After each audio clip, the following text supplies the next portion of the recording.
Savez-vous que les produits contenus dans les crèmes solaires n'ont rien de naturel? Et d'autre part, qu'une fraction non négligeable des substances qu'elles contiennent passe à l'intérieur de l'organisme. Et qu'enfin, toutes ces substances, ou presque, je parle des substances actives au niveau de l'arrêt des ultraviolets, ont été plus ou moins identifiées comme susceptibles de créer des perturbations du système endocrinien. Mettre de la crème solaire sur sa peau, ce n'est donc pas un geste innocent. Alors, bien sûr, il y a le bénéfice de se protéger des ultraviolets, mais quelle est la balance entre bénéfices et risques? Si ce sujet vous intéresse, bienvenue. Je suis Jean-Marie Defossé, physiologiste, et je vais vous proposer une réflexion sur ces fameuses crèmes solaires. Comme je le disais dans l'introduction, il faut bien vous dire qu'il n'existe pas de substance naturelle qui permet de constituer un écran efficace aux ultraviolets. Donc, certaines personnes me disent je mets de l'huile d'olive, ou d'autres personnes me disent oui, je fais un mélange d'huile d'olive et d'argile. Sachez que ces mélanges n'arrêteront pas suffisamment, voire pas du tout d'ailleurs, les ultraviolets susceptibles de léser votre peau. Toute la question autour du soleil, et c'était le thème de ma vidéo précédente intitulée « Soleil et santé, amis ou ennemis », c'est que le soleil en lui-même n'est pas nocif. C'est l'excès de soleil ou l'exposition à des moments où le soleil est trop généreux qui vont poser problème. Via les UVA qui créent un vieillissement de la peau lorsqu'ils sont en excès, via les UVB qui, lorsqu'ils sont en excès, peuvent créer une brûlure de la peau et peuvent créer des mélanomes, les fameux cancers de la peau.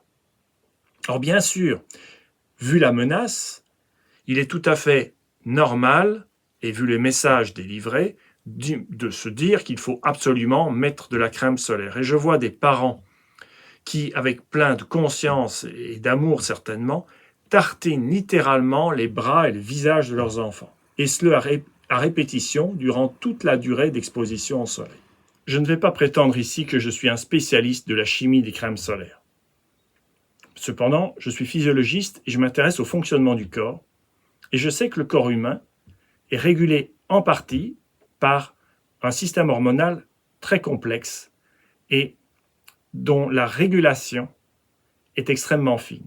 Or, un grand nombre, si pas la majorité, des molécules actives dans les crèmes solaires présentent des signes de capacité à créer des perturbations hormonales. On appelle ça les perturbateurs endocriniens. Est-ce qu'il faut avoir une peur panique des perturbateurs endocriniens? Cela dépend. Certains perturbateurs agissent à dose très très faible. C'est le cas par exemple des phtalates, qui ne sont pas forcément présents dans les crèmes solaires, mais qui peuvent l'être dans beaucoup d'autres produits cosmétiques. D'autres produits, et c'est le cas d'un certain nombre de substances présentes dans les crèmes solaires, je dois avouer, sont en effet des perturbateurs endocriniens, mais à très haute dose. Et il y a quand même une grande différence entre mettre certains types de produits sur sa peau, qu'une fraction de ces produits passe dans la peau, et donc se trouve dans le corps à l'état de trace, et le fait des tests réalisés sur des animaux, et d'ailleurs pauvres animaux, des rats que l'on a gavés de crème solaire, pour finalement découvrir que lorsqu'ils mangeaient 1 gramme de crème solaire par jour, ce qui est absolument énorme, présentaient des troubles du système reproducteur. Donc, je ne vais pas dire que les crèmes solaires, c'est une horreur qu'il ne faut jamais mettre sur soi. Par contre, il ne faut pas tomber dans l'excès inverse et venir dire que tout est parfait avec les crèmes solaires. Ce sont des cocktails extrêmement complexes, et je vous mets là, par exemple, une formule complète d'une crème solaire, dont je tairai la marque, et on se rend compte que ces cocktails, personne ne sait l'effet potentiel que cela peut avoir sur la santé. Bien sûr, si ces molécules restaient en dehors de la peau, il n'y aurait aucun problème et aucune question à se poser, mais ça, ce n'est pas le cas et cela a été démontré. Une partie de ces produits passe dans la peau. De plus, lorsque ces substances sont exposées au soleil, et je parle des substances actives, mais également des substances périphériques qui permettent de constituer le liquide de la crème, de la conservation de la crème. Ces substances exposées à la lumière, et aux ultraviolets en particulier, vont se transformer. Et donc il y a des sous-produits de ces molécules de départ qui, elles, peuvent être à nouveau potentiellement toxiques. Et récemment, une des molécules avait été incriminée parce que, en se transformant, en vieillissant avec le temps, dans les flacons par exemple, elle se transformait en une molécule potentiellement cancérigène. Je dois ajouter que certaines crèmes solaires contiennent, parfois exclusivement d'ailleurs, des agents absorbeurs d'ultraviolets qui ne sont pas organiques, mais minéraux. Dans ce cas, il n'y a pas, par rapport à ces substances minérales, de risque de perturbation endocrinienne.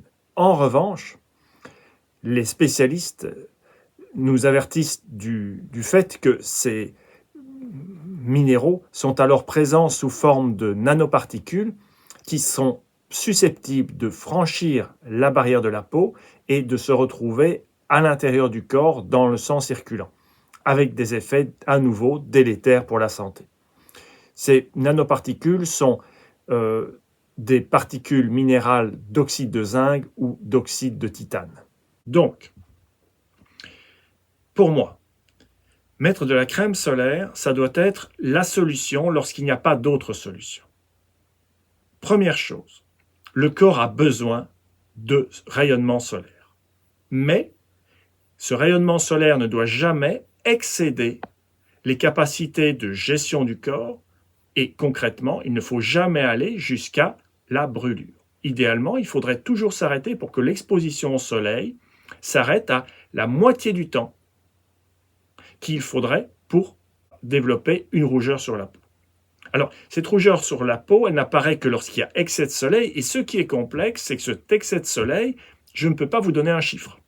Cela dépend de l'heure du jour, de la latitude, de la saison. Pourquoi? Parce que l'air, l'atmosphère arrête une partie des UVB et affaiblissent une partie des UVA. Cela veut dire tout simplement que plus le soleil est bas sur l'horizon, et moins vous avez de risque de brûler. C'est pour cela que, au matin, à l'aurore, quand le soleil vient de se lever, ou le soir, il n'y a aucun risque de s'exposer à la lumière du jour parce que vous ne recevrez pas, ou extrêmement peu, de l'ultraviolet brûlant. Mais à l'inverse, cette absence d'ultraviolet brûlant, les UVB, empêcheront votre corps de pouvoir produire la précieuse vitamine D et de bénéficier d'autres effets bénéfiques du soleil. Donc, il va falloir s'exposer entre les moments où le rayonnement solaire est trop faible pour être bénéfique et entre les moments où le soleil, au niveau de son rayonnement, est trop fort et risque d'induire des effets négatifs. Alors, idéalement, on pourrait dire que c'est autour de 10-11 heures le matin et peut-être 17-18 heures ou 18 heures, 19 heures l'après-midi. Mais encore une fois, cela va dépendre d'autres paramètres et notamment le phototype, le type de peau que vous avez. Si votre peau est très claire, vous êtes extrêmement fragile à la moindre exposition au soleil. Et votre peau risque de brûler, de s'abîmer très rapidement, même si cette durée d'exposition est courte et même si vous évitez les heures les plus ensoleillées. A l'inverse, si vous avez une peau mate, voire une peau brune, noire, il faut savoir que votre peau est plus résistante au niveau de son exposition au soleil, mais en même temps, vous aurez besoin de plus d'exposition au soleil pour générer la même quantité de vitamine D qu'une personne qui a la peau plus claire. C'est très intéressant à savoir. Les personnes qui ont une peau de type africain, qui vivent en France et qui ne s'exposent pas volontairement beaucoup au soleil, sont presque quasiment sûrs d'être carencés en vitamine D.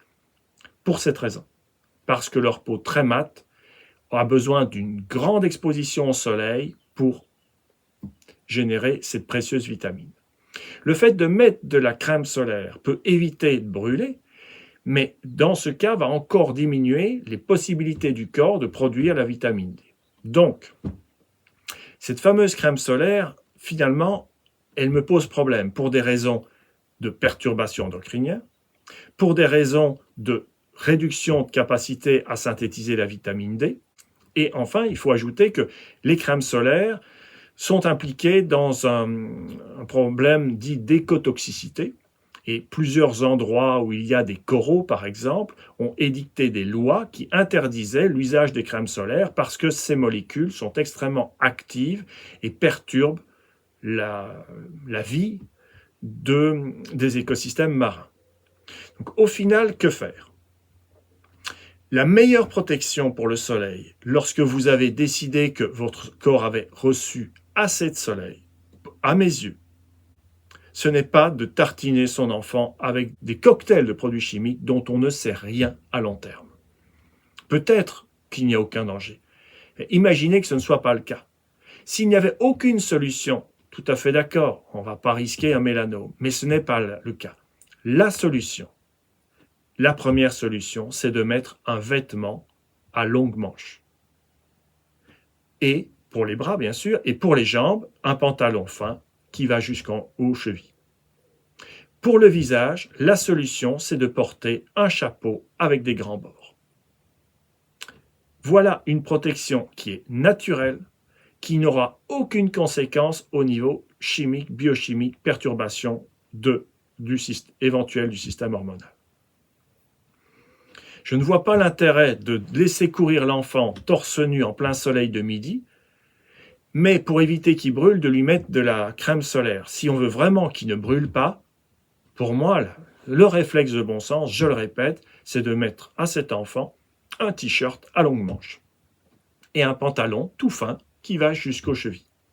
Certains me diront, oui, lorsque le soleil est vraiment ardent, certains tissus ne suffisent pas. Eh bien, prenez des tissus qui suffisent au niveau de leur épaisseur. Une solution est aussi de rester sous un parasol. Mais attention, il est vrai que lorsque le soleil est très puissant, sous certains parasols, on peut brûler si l'exposition est longue. Une autre alternative intéressante est de s'exposer au soleil sous les arbres. Des études ont montré que ce soit sous les arbres ou sous un parasol, la production de vitamine D était réduite de 50%. Donc cela indique qu'il y a donc un effet écran, mais qui n'est pas total.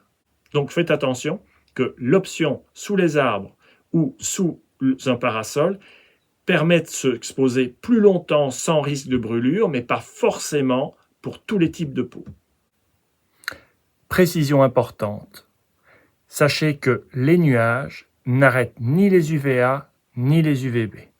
Donc, lorsqu'il y a un soleil ardent caché par une couche de nuages, sauf des nuages très épais comme des nuages d'orage, sachez que la peau est exposée au soleil et peut vieillir, et elle peut également brûler. Donc, attention. Ensuite, qu'en est-il des vitres? Alors, les vitres arrêtent la plupart des UVB et n'arrêtent pas les UVA. Donc, on ne brûle pas derrière une vitre. Par contre, l'effet vieillissant que le soleil peut exercer sur la peau en cas d'excès, lui, est bien présent. Un autre point qui va vous permettre de protéger votre corps des effets néfastes d'un excès de soleil, c'est de lui fournir suffisamment d'antioxydants. En effet, les ultraviolets, lorsqu'ils touchent notre peau, vont créer de façon directe ou indirecte des radicaux libres. Des radicaux libres et ou nécessiter l'intervention d'antioxydants pour réparer des dommages créés par le soleil. Et il a été prouvé que prendre des antioxydants avant une exposition au soleil ou même après une exposition au soleil réduit le risque de développer des coups de soleil et également permet de se guérir plus vite d'un coup de soleil que l'on aurait reçu. En coach respiration, les antioxydants, nous les utilisons parce que c'est un besoin fondamental du corps humain. Sachez que la panoplie nécessaire, indispensable en antioxydants, ce sont des apports suffisants en potassium, en magnésium, en vitamines B6, B9, B12. Bien sûr, n'oublions pas la vitamine E et la vitamine D qui est, elle, produite lorsque l'on s'expose au soleil de façon adéquate et qui sont toutes deux extrêmement importantes pour la protection de la peau, tant au niveau du vieillissement que du risque de brûlure lorsqu'il y a exposition au soleil. Les apports en antioxydants dont le corps a besoin ne doivent pas s'arrêter à ceux que je viens de citer. Mettez des épices dans votre alimentation et consommez des légumes colorés.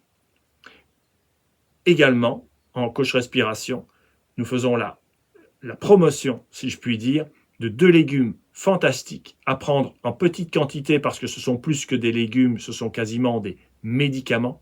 Il s'agit du chou, les choux colorés, donc pas le chou blanc, pas le chou chinois, et le poireau. De petites quantités, 2 bouchées de chou cru par jour, 1 cm de poireau cru par jour, eh bien, vont contribuer à fournir à votre corps des antioxydants qui permettront d'éviter les dommages que peuvent causer les rayonnements du soleil. Et cela, vous travaillerez par l'intérieur de votre corps et non pas en appliquant des cocktails chimiques qui n'ont jamais été testés sur le très long terme pour voir leur impact sur la santé. Voilà, c'était un petit conseil de coach respiration.